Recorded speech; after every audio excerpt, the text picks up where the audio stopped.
मेरा नाम पायल है। मैं बहुत खुश थी कि मेरी शादी अभी से होने वाली है।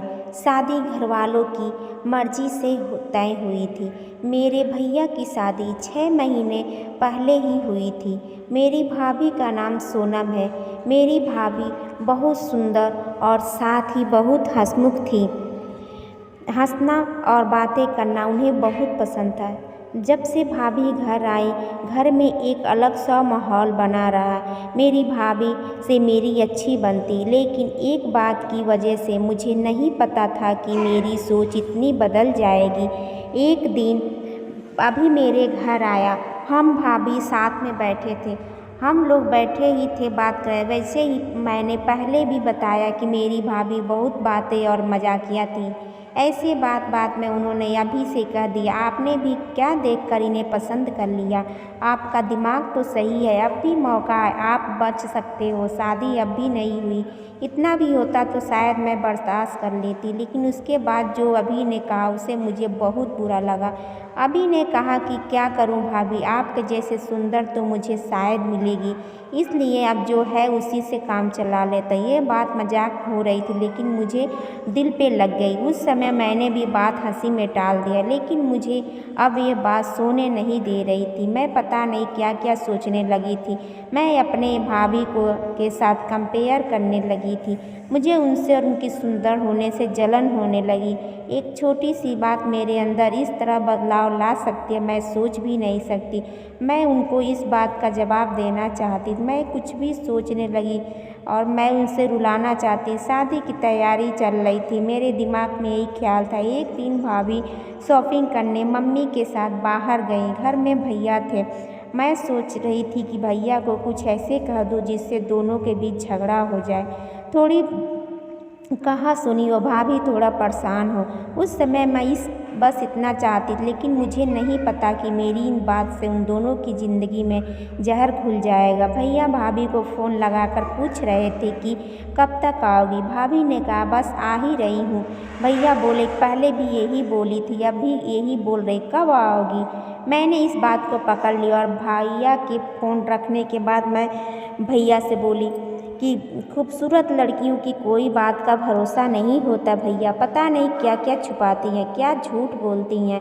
आखिर वे भाई मेरे ही थे। उन्होंने भी मेरी इस बात को पकड़ लिया। पूछा क्यों, क्या बात कह रही हो, कुछ पता चला है क्या?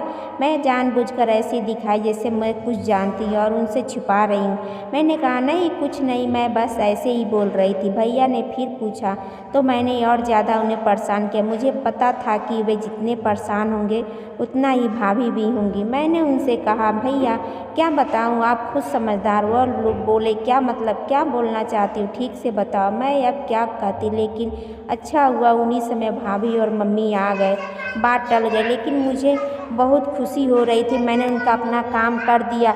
भैया उनके आते ही अपने कमरे में चले गए और भाभी 1 घंटे बाद उनका चेहरा उतरा हुआ था। उनसे बयान हो रहा था कि उसका मेरे बोलने का असर हो रहा है।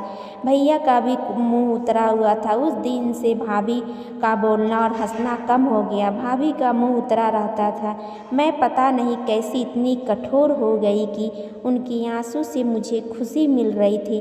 भैया और भाभी में सब कुछ ठीक नहीं है। इस बात का पता जब घर वालों को चल गया, भाभी अब मुझसे भी बात नहीं कर रही थी, लेकिन मुझे बुरा नहीं लग रहा था। एक दिन भैया भाभी से किसी बात पे बिगड़ गए और सबके सामने उन्होंने घर से जाने को कहा। मम्मी और पापा ने कहा कि क्या हुआ, क्या बात कर रहे हो, ऐसा क्या हुआ? लेकिन वह कुछ नहीं बोले। भाभी को तो बात बुरी लगी और वह घर से जाने लगी। मम्मी ने कहा कि शादी सर पे है, ऐसे कहाँ जा रही हो? भैया बोले उसे जाना है तो जाने दो। भाभी मेरी तरफ देख रही थी, लेकिन मुझे ना बुरा लग रहा था ना मैंने उन्हें रोका। भाभी अपने घर चली गई। शादी में सिर्फ 10 दिन बचे थे और भाभी को मम्मी भैया पापा को देख के मुझे बहुत बुरा लगता, पर मैं अब कुछ नहीं कर सकती थी क्योंकि बात बहुत आगे निकल गई थी। सच बताऊं तो बात इस हद तक पहुंच जाएगी मुझे अंदाज़ा भी नहीं था। शादी के समय सभी के मुंह उतरे हुए थे और इसका कारण मैं थी, लेकिन यह बात मैं कैसे बता सकती थी। भाभी को मम्मी ने फ़ोन किया लेकिन वह नहीं आई। घर का माहौल ही बदल गया। भैया से सभी पूछ रहे थे लेकिन क्या हुआ वे कुछ नहीं कह रहे थे। घर की रौनक चली गई थी। शादी के एक दिन बचा था और भाभी अचानक ही वापस आ गईं। भाभी को देखकर मम्मी बहुत खुश हुई। मैं भी भाभी से बात नहीं कर रही थी, सोच रही थी कि किस मुँह से बात करूं। मेरी वजह से भाभी इतना परेशान जो हुई हैं। भाभी खुद ही मेरे पास आई। मैंने बोला, आप आ गई? वो बोली, हाँ। मैंने सोचा कि अगर मैं नहीं जाती तो तुम्हें तैयार कौन करता।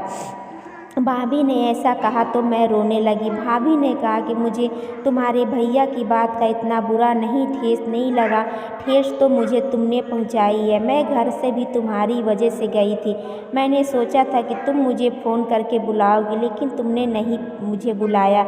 मुझे पता नहीं क्यों, लेकिन तुम्हें एक बात समझाना चाहती हूँ। अब तुम्हारी शादी होने वाली है, तुम दूसरे घर जा रही हो। कुछ ऐसा मत करना जिससे बाद में तुम्हें पछताना पड़े। मैंने भाभी को कहा कि मैं भैया को बता देती हूँ कि वह मजाक था। भाभी बोली, तुम अपनी चिंता मत करो।